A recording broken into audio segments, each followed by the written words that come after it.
Eneritz Odriozola, Herrion Natur taldeko kidea da. Aurten jostailu erabiliaren bigarren azoka antolatu dute, eta gure galderak erantzuteko prest azaldu da. Kaixo, Eneritz. Kaixo. Jostailuen azokarako galdera batzuk ditugu zuretzat. Non eta noiz antolatuko duzue jostailu trukearen azoka? Orioko herriko plazan antolatuko dugu, abenduaren 17an. Zein helbururekin antolatu duzue azoka? Erabiltzen ez ditugun jostailuei bizitza berria eman nahi diegu, jabe berriak aurkituz. Nork antolatzen du? Nola bururatu zitzaizuen azoka antolatzea? Orioko Herrion Natur taldeak antolatzen du. Dirurik gabe gauza ezberdinak lortu daitezkela pentsatu genuen. Dirua erabiltzeko asmoa al duzue? Helburua hori da, dirurik ez erabiltzea. Edo zer gauza eraman daiteke?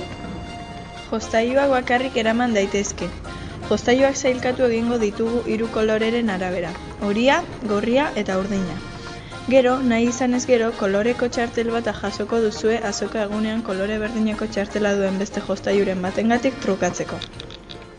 Edonor parte hartu dezake? Nahi duen edonork parte hartu dezake. 8 urtetik beherakoak arduradun batekin parte hartu beharko dute. Urtero antolatzeko asmoa duzue? Dagoeneko bigarren azoka da eta jarraitzeko asmoa dugu. Jende asko parte hartzea espero duzue? Bai, eta elkarrizketa hau aprobetxatu nahi dut denoi gonbidapena luzatzeko. Mila esker gure galderak erantzutagatik. Agur! Agur!